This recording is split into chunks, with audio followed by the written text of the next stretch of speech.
Welcome to Inside Auto Podcast, where we feature everyone and anyone you'd want to talk to in and out of the automotive industry. Ilana Shabtai here, host of Inside Auto Podcast, where we interview top dealers, GMs, marketers, entrepreneurs, and thought leaders in and out of the automotive industry. And before we introduce today's guest, this episode is sponsored by AutoLeadStar.com. The AutoLeadStar platform is built on a technology so powerful it allows you to market, sell, and service cars as you would in the real world, online and at scale, making one-to-one matches between shoppers and inventory. AutoLeadStar is the only platform powered by scale, speed, and specificity to change the way dealers do marketing today. Today we have a special guest, as always. We have AutoLeadStar's newest VP of Sales, Mike Colacchio. Mike, how are you doing today? I am doing well. How are you doing? I'm doing well. Thanks for joining us. Yes, I'm glad we could squeeze it in. I had to move off Rogan and a lot of other podcasts, but I'm glad we got it scheduled. Well, you know, we're up there. So competition is tight, but we're up there. Thanks so much for making the time. And just for our listeners here, Mike joins AutoLeadStar with decades of sales experience in automotive tech companies like Dealer Dealer.com, Dealertrack, Cox Automotive. Mike brings a wealth of knowledge, which obviously he'll talk about today on the podcast, and brings the podcast as well, and industry expertise. And in his new role here at AutoLeadStar, Mike will be responsible for building out the sales team and driving strategic market adoption. Really quick stats, just so that everyone really understands who we're speaking to here. While at Dealer Inspire, Mike grew the sales organization from 3 people to 28 and increased client base by 500%. So during his time at Dealer.com, he also sharpened his industry relations, strategic sales roles, and the regional sales team, which is incredible. We're so lucky to have him.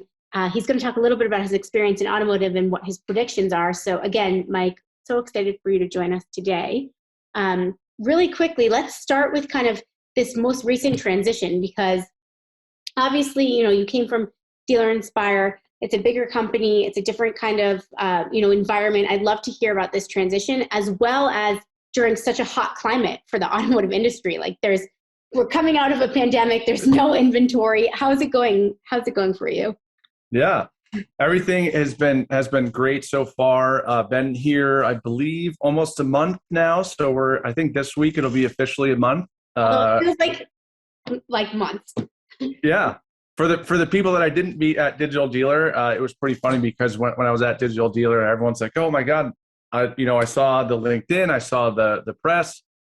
How's it going? When did you start?" And we'd give them a demo, and they'd say, "Well, this is awesome. It looks so cool. I understand why you made the move over there. How's it going?" And I'd be like, "Well, I started today at Digital Dealer, like 3 hours ago, and I just got access to all the sales material, but yeah, no, it's going great." That's, by the way, super impressive, because I think you're probably the first person to join our team and demo, 10 plus people same day. Well, I think it's the kudos to you guys, because you built such a great platform, and it's easy to kind of tell a story around that. But as you've been in the industry for a long time, you have. It's easy to kind of see the touch points and the pain points of what dealers are experiencing. And LeadStar does a good job of solving a lot of those things. Yeah, great. And, when you look at the industry with all your experience, what do you see as the next evolution in auto tech? Where do you think things are going? Yeah, I think one of the biggest things that I see out there after we come out of the inventory shortage, which we'll touch on here in a little bit, is really breaking down silos within the data sets that you have within your dealership. As we talk to clients all day, every day, we spend a lot of time trying to have customers focus on spending dollars and get them to your dealership. And then once we do a good job of getting that customer to your dealership, and your advertising worked, and your website worked, or your digital retailing process worked, what are you doing after that? And how are we going to break down those silos? Because you spent a lot of money to get those customers there, but we have this mountain of data sitting in our CRM that oftentimes goes unused because it's hard to automate that and make it simple for whether it's your agency or if you're using like an equity tool, like do I need to export like a CSV, and how can you make that kind of plug and play with a dealership to say, here are my audience that I have in my CRM, here are the, the qualifications that we have, and then how do I then execute on that versus having to go try and find and then, try and piece things together, and then ultimately have that data talk between different tools that you have to touch the customer through the whole process, which I think is it's a big challenge, but two, it's a massive, massive opportunity. I know from speaking with a lot of dealerships and dealer groups that it's very top of mind of trying to see, one, how do I segment my current audience, and then of that current audience, who can I go after, and then how do I get the right message in front of that person that's personalized to that specific person. Yeah, and I think you're touching on something that we're seeing happen kind of outside of automotive right now. Almost every company is kind of investing in that data hub.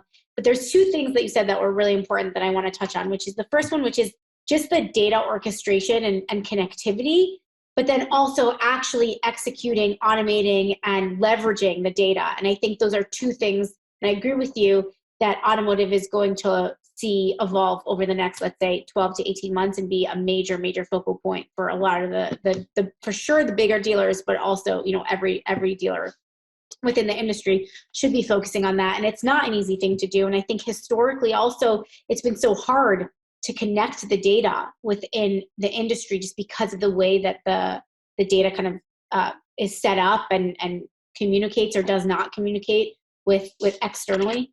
So that's interesting, and I appreciate you bringing that up, and I think that will be a huge focal point. And then off that, because I know you talked a little bit about the inventory challenges, do you predict that? Well, I'd love to know what you predict the challenges for automotive in the next year or so will be, but also how do you predict this inventory shortage to go? Do you think like we're going to bounce back, or is that it for us, or is the industry, has it totally changed the face of the industry? I'd love to dig into that, especially again, as someone who's been in the industry for so long. Yeah, I think it's going to be interesting to see, I think, kind of dealer by dealer, and also at the OEM level, you saw what Ford put out a couple months ago, that they're going to be kind of shifting their model a little bit to go to more of the order process in terms of getting those vehicles. And you see, everyone compares it to Tesla. Tesla sells a substantial amount of vehicles, and they do that, online. Obviously, it's a little bit different. They kind of made that market, so obviously they can elevate that. But if you think about where the market's at right now, they're selling a lot of cars, and no one ever thought they would be taking pre-orders for this many vehicles that you have. So if you're an OEM, the OEM is, you don't, on the supply chain, and, as this thing goes back, you can look at it and say, well, should we do more of like a just-in-time type, vehicle delivery mechanism? And then if I'm an owner, my floor plan, and if I'm not carrying this many vehicles, my floor plan is much more, or is less. And then from the consumer side, they know what they're getting, they can build it, and then they get that actual individual vehicle. So I think it'll be interesting to see kind of how this plays out. And if you look at, when COVID hit, before there was big inventory challenges, you saw everyone shift to this digital retailing model, right? And then, that trickles down into, do I need to have, 20, 30, 40 salespeople, or should I do more online to let the people order the vehicle and create a great experience, and so on and so forth. So, I think it's going to be interesting on the COVID side. When it hit, when I was at Dealer Inspires, we saw a massive influx of people moving to digital retailing. And then as, everyone didn't know what was going to happen. And then, we had a dip, and then we saw it trickle up. And then we saw it trickle up again. Then we saw it trickle up again. And then people just started getting rid of their digital retailing tools out there. And they went from, hey, we need to create a great online experience, to then, well, we're selling so many cars, let's go back. So we had this shift that went, it went from catapulting into a digital kind of evolution to now it's like going the complete opposite, where dealers don't even have vehicles where they're saying, hey, I have people pounding on my doors to try and buy vehicles. So it's going to be interesting kind of how it all plays out. And, I think there's going to be some interesting, some interesting things that come out of it. Yeah. And I think it's interesting that these two crises were actually head to head. Like you mentioned, it's complete opposite, right? We came into the pandemic and people and dealers were like, okay, well, we're not going to have any customers. They had no idea what the economic impact was going to be of the pandemic. All of a sudden, it's like the demand is skyrocketed and supplies down, and dealers can just sit back and people come and pre-order, and they don't, I don't even know if sales teams necessarily even do the proper training anymore, because they just, there's really no sales involved necessarily right now. But I think it also tells us that things can change in a second. And at the end of the day, the smart dealers that have, a process and technology in place to react fast to the market is the answer, because of what you just said, right? Like we don't know what it's going to be. It could flip on its head, in a month. And as long as they have that infrastructure in place to be flexible and dynamic, I think those are the dealers that are probably going to stay ahead. So, and I think going back to on like what we said about earlier of like breaking down those silos in terms of your data set, like if you have that customer base to get someone out of the vehicle or market to them one-to-one because they've done business with you, previously, I think, the argument right now is like dealers are going to remember when you try and buy that vehicle and you're trying to sell it to them at $10,000, $15,000 over sticker. Some people understand the supply and demand dynamics, right? And it's not just auto, it's everywhere. Right. So that's some of the stuff that dealers need to look at. And also 100%. I would say, to quote my good friend Joe Chura, you always want to fix your house or your roof when it's sunny and not when it's pouring rain. So like for the dealers now that are taking a step back and not looking at it and saying, hey, this is going to last forever. Do I take time to evaluate my tech stack and how am I setting myself up for the future versus when it's raining and you have a hole in your roof and then you're playing catch up. So that's a big thing that dealers need to be looking at right now as well. Yeah, I actually just last week did a podcast with April Simmons, who is the director of Horn Auto Group in Arizona. And she was saying she implemented her dealership's like social strategy and TikTok and video strategy during this time because she has the time. And she knew she was going to get a lot of no's and a lot of resistance from the team. Like, who wants to stop their day and take a video? It's all about habit, right? So she was saying, and she was talking about this at Digital Dealer too, at one of her panels, and she was explaining to dealers that like, this is the time to evaluate, like you said, your tech, of course, and your marketing stack. But at the same time, it's also time to implement the habits that you want for when it's raining and you don't have to pay catch up because you already have your brand established on TikTok. So I totally agree with that. And I think that's a really important point. So we said basically have the technology and process and infrastructure to react fast, and also make sure that you have that connected data so that you can then not just react fast, but react intelligently and be on, have that competitive edge and make sure that you're reaching out to shoppers in a personalized and intelligent way. Yep. And so the last question here for you is what has been the biggest change that you've seen? Let's put aside, pre-COVID. I'd love to know kind of like what you've experienced, what interests me most is like the technological change that you've seen, but obviously feel free to talk about anything in automotive that you think has changed significantly. But like, what's that revolution that you kind of like saw that you're excited for us to see together or experience together as an industry, during this auto tech revolution that you're talking about that's to come? I think I would say it's two-part. One is that pre-COVID, right? As you move to create a better experience for your customers online to be transactional. Although I forget who said this, but I was reading it in the forum, is that also the other fundamental flaw in automotive is that a automotive transaction is so complex that it takes all these companies to try and figure it out to keep it simple for the customer. Right. Like if you peel that back to say, hey, we should create a great experience for a customer. If they want to go online and get financing, get it traded, and we should be able to implement software. There's a lot of very smart people in automotive. I've worked with a lot of them to get financing and then figure out which states need wet signature and so on. It's like there's all these intricate rules that like from people outside of automotive come into it saying, oh, this should be simple. Like we should create a software that can take the customer from search to signature, and that'd be great. And we'll be like the,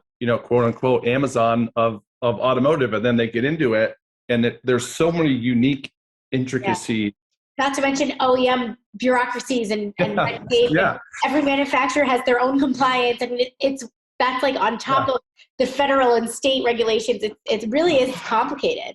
Yes. Yeah. So it's that, pre-COVID, I would say that was one of the most exciting things to take someone, and there's some great players out there that are doing it. The Roadsters, Dealertrack has a great tool out there, and there's some great players. So pre-COVID, I would say that, and then once we got into it, we hit this like bell curve, and it was like I said before, the evolution. We're going up, and now we're going back down, and now it's like, okay, now what do we do?